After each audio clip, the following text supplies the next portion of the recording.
o repórter do Bandeira 2, Eliel Alves.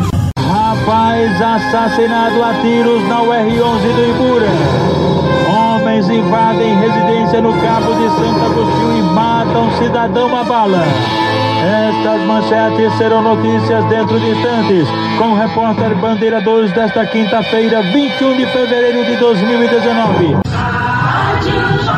Você está ouvindo Eliel Alves no Bandeira 2, a maior audiência do Brasil. Nas últimas 24 horas registrados em Pernambuco, 5 homicídios, 5 assassinatos, sendo 3 no interior e 2 no Grande Recife. Do dia 1º de janeiro até agora em Pernambuco, já foram registrados 450 homicídios este ano no estado, sendo 253 no interior e 197 no Grande Recife. Um rapaz de 35 anos de idade, identificado como José Ricardo, apelido de Pisa, foi assassinado com vários disparos de arma de fogo no loteamento Mantama, em Toritama, no agreste do estado, num crime de autoria e motivos desconhecidos, e o corpo dele foi encaminhado ao Instituto de Medicina Legal. 2 rapazes ainda sem identificação foram encontrados mortos a tiros e facadas na localidade Zé Galego, que fica por trás do cemitério novo, no loteamento Santa Helena, na cidade de Cupira. Duplo homicídio que ainda está sendo investigado. Nenhuma informação sobre a motivação do duplo assassinato. Os corpos das vítimas foram encaminhados ao Instituto de Medicina Legal. O jovem primo Feliciano Neto, residente na Rua 7, no bairro Santa Luzia, em Petrolina, foi assassinado com disparos de arma de fogo na Rua Sambista, no bairro Santa Luzia. Crime de autoria e motivos desconhecidos, e o corpo da vítima foi encaminhado ao Instituto de Medicina Legal.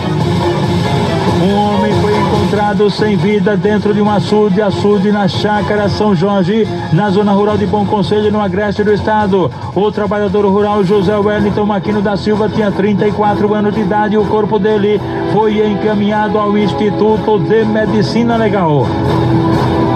No bairro de Jaguaribe, em Itamaracá, a polícia prendeu 3 pessoas que teriam tentado cometer um homicídio. Os suspeitos foram identificados como sendo Bruno Marcondes de Medeiros Rosendo, de 22 anos, Valdemir Martins Neto, 18 anos, e a mulher Maria Dionice Ramos dos Santos, 24 anos. Com o trio, foram apreendidos um revólver 38 com 3 munições deflagradas e 2 pinadas, além de uma touca ninja.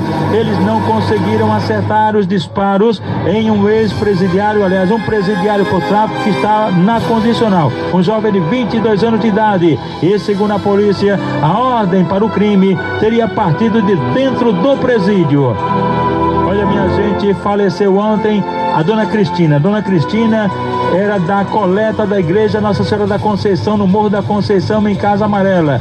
E o sepultamento de Dona Cristina será hoje à tarde, às 2 horas, no cemitério de Casa Amarela. Aniversariantes de hoje: Yuri Nogueira está completando 18 anos, é filho da enfermeira Vanusa Nogueira da Multirins. Essa família é amiga do comissário Clodonô, seu Nonô, e Dona Estela, seu Nonô, da 4ª etapa do Rio Doce.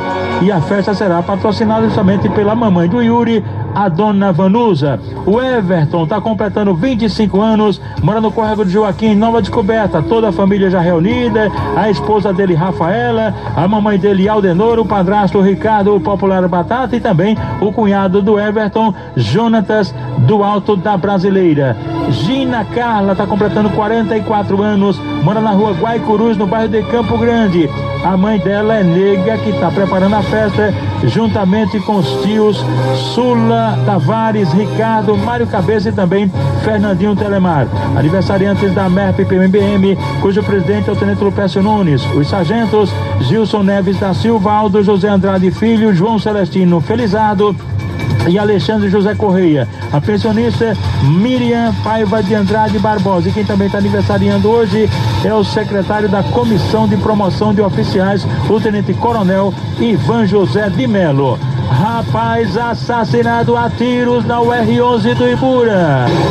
Homens invadem residência no Cabo de Santo Agostinho e matam cidadão a bala.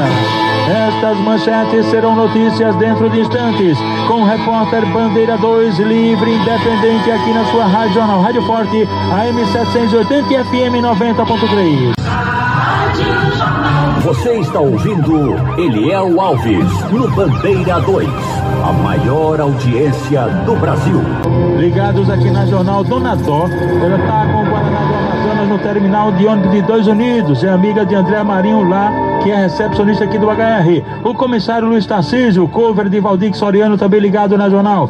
O coronel PM, Dr. Wilson Castro, advogado criminalista. O ex-jogador de futebol, Sebastião Tião, Miro, Nilson, Marcelo e também Dão e o irmão de Dão, que é o Jadir. Jadir, inclusive, está internado, se recuperando no Hospital Barão de Lucena. O sargento Murilo Vieira do Córrego Zé Grande também está ligado com a gente. Inclusive, ele informa que o bloco Zé Grande e Folia vai sair no próximo domingo a partir do meio-dia. Rapaz que matou o dono de padaria em Areias, ele se entrega à polícia. Quem traz os detalhes é a repórter Elis Martins. Douglas Danley de Oliveira, de 19 anos, tem passagem por roubo e teria praticado crimes após o latrocínio. Ele procurou espontaneamente o Departamento de Homicídios e Proteção à Pessoa, DHPP, no bairro do Cordeiro. O rapaz tomou de assalto um carro no Pina dias antes da ação criminosa, na rua Ipojuca, no dia 21 de janeiro. Douglas Danley de Oliveira entrou na padaria, mas foi reconhecido pelo dono do estabelecimento de 50 anos. Dorgival José Dias dos Santos reconheceu o suspeito, que dias antes levou R$400 e entrou em luta corporal, mas foi baleado. As imagens do latrocínio, roubo seguido de morte, que vitimou o comerciante, viralizaram nas redes sociais.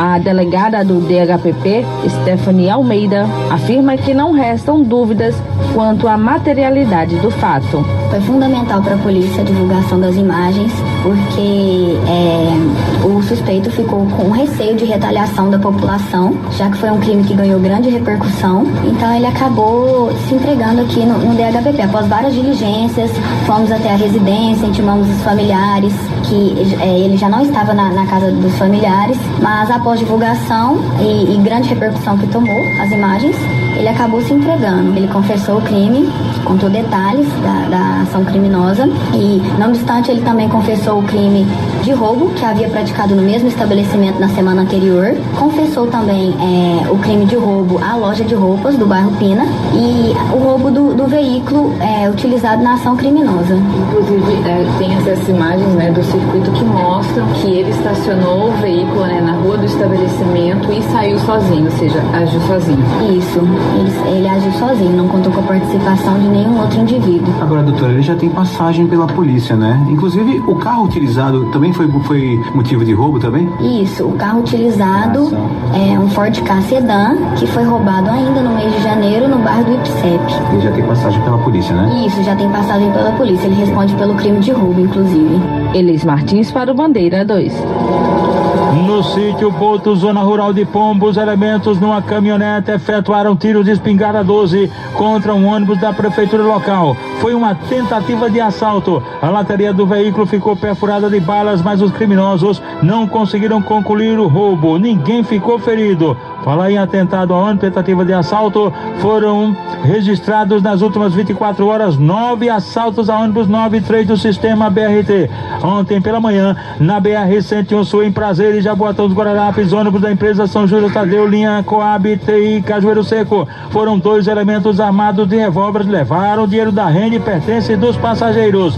Ontem, por volta das 5h30 da tarde, na PE15, pertinho da unidade de pronto atendimento, a UPA da cidade de Tabajara, em Olinda, um BRT da linha Pelópolis Silveira, prefeitura da cidade do Recife, foi assaltado. Na noite de ontem, na BR-116, após o trevo de Ibó, em Belém de São Francisco, um ônibus da aviação Itapemirim foi assaltado. 3 homens encapuzados fizeram arrastão, roubaram vários veículos, até caminhoneiro, e também este coletivo. Vários assaltos lá na BR-116 após o trevo de Ibó, em Belém de São Francisco. Foi ontem à noite. por volta de 5h30, bem cedinho ontem, na BR-101, pertinho do posto Padre Cícero. O ônibus da Metropolitana foi assaltado, só os passageiros roubados. O coletivo fazia um itinerário Curado 4, Barra de Jangada, por volta das 7h25 da noite de ontem, nas proximidades da Ponte Preta, no Salgadinho e Olinda. Coletivo da Borborema assaltado, só os usuários roubados, e o ônibus fazia a linha PE15 Boa Viagem. O ônibus da Caxangá, que fazia a linha PE15 Afogados, foi assaltado ontem por volta das 10h10 da noite na Rua Real da Torre, no bairro da Madalena. Por volta das 6h10 da noite, no Salgadinho e Olinda, um BRT foi assaltado. Ele fazia o itinerário Pelópolis Silveira, Prefeitura da cidade do Recife. Por volta das 3h30 da tarde, na PE15, nos Butrins, outro BRT assaltado. Este fazia a linha Abreu Lima, Prefeitura da cidade do Recife. E por volta das 8h40 da noite, foi nas imediações do Nascedouro, em Peixinhos de Olinda, que um ônibus da Caxangá foi assaltado e só os passageiros roubados. O coletivo fazia o itinerário TI Xambá Príncipe. Portanto, foram 9 assaltos a ônibus nas últimas 24 horas. Neste mês de fevereiro, já foram registrados 119 assaltos a coletivos, e no ano, 300 coletivos assaltados. Homem que infectou com HIV a namorada e a impediu de se tratar é preso no Recife. A notícia é com o repórter Bruno Oliveira. Um homem de 33 anos foi preso suspeito de transmitir HIV para a companheira com a intenção de matá-la. As informações sobre a prisão de Paulo César da Silva, de 33 anos, foram repassadas pela Polícia Civil nesta quarta-feira. Ele foi preso no último dia 19 no terminal integrado de passageiros no bairro do Curado, no Recife. De acordo com informações repassadas pela polícia, Paulo sabia que era portador de HIV e já tomava o coquetel, mas não teria informado a Karine Lima da Silva, de 23 anos. Paulo e Karina começaram a namorar quando ela tinha 14 anos e o relacionamento teria durado 8 anos. A jovem faleceu em junho de 2016 e um boletim de ocorrência foi registrado em 2017 pela família da vítima. Desde então, Paulo estava foragido. O delegado Diogo Santiago, titular da Delegacia de São Lourenço da Mata, conta por que o homem foi denunciado pelo Ministério Público de Pernambuco por homicídio qualificado. A classificação do crime depende muito das circunstâncias do caso concreto e da interpretação que o jurista dá ao fato. Nesse caso específico, da forma como ele se comportou, o representante do Ministério Público entendeu que ele praticou o crime de homicídio doloso, possivelmente pela ciência dele de ser portador do HIV e ter impedido que ela realizasse um tratamento adequado, que culminou com a morte dela. O delegado Diogo Santiago contou ainda que a ex-mulher do suspeito também morreu após contrair o vírus. A família relata que a época que ele começou a se relacionar com a jovem, que tinha 14 anos de idade, ele era casado com a outra mulher. E essa mulher teria procurado a família para informar que ele seria soro positivo, E, inclusive, ele teria forjado exames de sangue para dizer que era mentira dessa esposa dele. Porém, essa esposa dele veio a falecer, E, inclusive, ele sustentava a versão de que essa esposa teria falecido de infecção urinária, não em decorrência do HIV. Muito provavelmente, a gente acredita que possa haver mais vítimas. Primeiro, pelo comportamento dele, de negar para todo mundo que ele é portador do HIV. Inclusive, existe relatos de que ele estaria já se relacionando com outra garota, enquanto a jovem que faleceu estava acamada, doente. A mãe da vítima, Marluce Maria de Lima, conta que o suspeito forjou os exames para a família. Porque todos os documentos ele escondeu dela. Escondeu da gente, Porque na época, quando ele se amigou com ela, aí a esposa dele chegou lá em casa dizendo que tinha, o menino tinha e ela tinha. Aí quando foi do outro dia, veio um boletim dizendo que ele não tinha HIV. Aí eu fui e acreditei. Aí esse boletim foi o que eu fiz a primeira ocorrência. Aí o médico disse que foi falso. Aí eu pedi ele para fazer esse exame, ele não fez. Aí eu fiz outro boletim de novo, ele não compareceu na delegacia e mentindo o tempo todo. A polícia acredita que, pela forma de agir, Paulo César da Silva pode ter feito outras vítimas e, por isso, com a divulgação da imagem do suspeito, pede que possíveis novas vítimas denunciem o homem. Rádio Jornal, Rádio Notícia. Aí a repórter Bruna Oliveira. O sargento PM Marcelo Mamá está lá em Salgueiro, ligado aqui na Jornal. Os funcionários do posto do banco na cidade universitária, Ana, Rosana, Josilene, o porteiro Márcio, Arline e também a doutora Graça. Sérgio, que presta serviços ao Tribunal de Justiça, está ouvindo a gente. Ele, inclusive, já trabalhou no juizado em Afogados. O garçom Manassés dos Santos Maurício, com 19 anos, residente na Vila Natuba, em Vitória de Santo Antão, foi alvejado por disparos de arma de fogo por elementos desconhecidos e foi trazido aqui para o HR. O Wellington Dantas Bezerra, com 23 anos de idade, residente no sítio Maciel, em Saloá, no interior do estado, foi alvejado no olho por um disparo de arma de fogo, um atentado praticado por um elemento numa motocicleta, e ele foi trazido aqui para o HR. José Ricardo Silva Duarte, com 29 anos de idade, e Sara Nascimento Salles, 29 anos, residentes na Mostardinha, estavam na Boca Louca, lá na rua 21 de abril, na Mostardinha, quando dois elementos passaram a motocicleta e meteram bala contra as pessoas que estavam lá.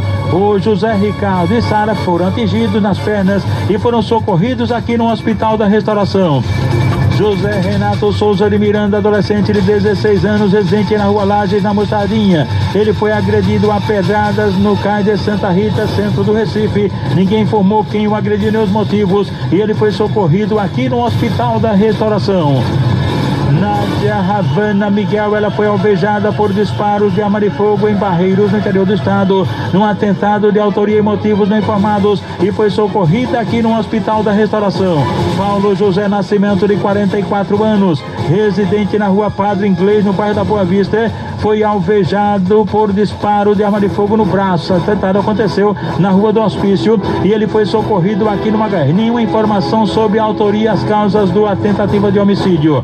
Jardinete Nascimento deu entrada aqui no Hospital da Restauração, vítima de espancamento. Estava indo para o trabalho e foi agredida, ninguém informou quem agrediu nem os motivos.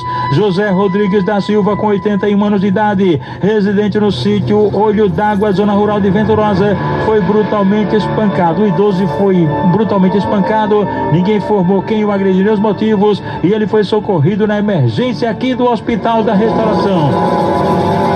Olha, minha gente, um rapaz com cerca de 30 anos de idade, sem nenhuma identificação, um rapaz trajando apenas uma bermuda jeans, ele foi encontrado agonizando em via pública, na rua 7 de setembro, no centro do Recife, vítima de um brutal espancamento. O rapaz aparenta 30 anos de idade, está trazendo apenas, conforme dissemos, uma bermuda jeans. Ele encontra-se internado aqui no Hospital da Restauração. Você está ouvindo Eliel Alves, no Bandeira 2, a maior audiência do Brasil. Rapaz assassinado a tiros na UR11 do Ibura. Fernando Paulo da Silva, um rapaz de profissão não informada, residente na rua 13, comunidade da UR11, bairro do Ibura, foi assassinado ontem por volta das 6:30 da noite com vários disparos de arma de fogo na rua 40, lá na comunidade da UR11. Crime praticado por dois elementos que estavam numa moto, e foi justamente o garupa que desceu do veículo e cometeu o crime, que pode ter ligação com as drogas. A informação é de que José Fernando, ele seria viciado, apenas viciado. O corpo dele foi encaminhado ao IML após o levantamento feito por uma equipe do Instituto de Criminalística, agentes do IML e policiais da Força Tarefa do DHPP. E atenção! Homens invadem residência no Cabo de Santo Agostinho e matam cidadão a bala. A vítima, Vanberto Ferreira de Moraes, um homem com 50 anos de idade, residente na comunidade Bigode de Ouro, na Vila da Jaqueira, em Gaibu, no Cabo de Santo Agostinho. Ele foi assassinado com pauladas na cabeça na própria residência. Cerca de 5 homens invadiram a casa, amarraram e trancaram uma irmã dele no quarto e daí torturaram o rapaz até a morte. Mataram o Vanberto Ferreira de Moraes numa verdadeira tortura. A casa da vítima ficou toda revirada e os criminosos estariam à procura de drogas. A briga pela disputa no tráfico de entorpecentes pode ser justamente a motivação do assassinato. O corpo de Vanberto Ferreira de Moraes foi encaminhado ao IML após o levantamento feito por uma equipe do Instituto de Criminalística, agentes do IML e tiras da Força Tarefa do DHPP. O repórter Bandeira 2, o fato policial verdade, continua de plantão aqui na sua Rádio Jornal, Rádio Forte AM 780 e FM 90.3.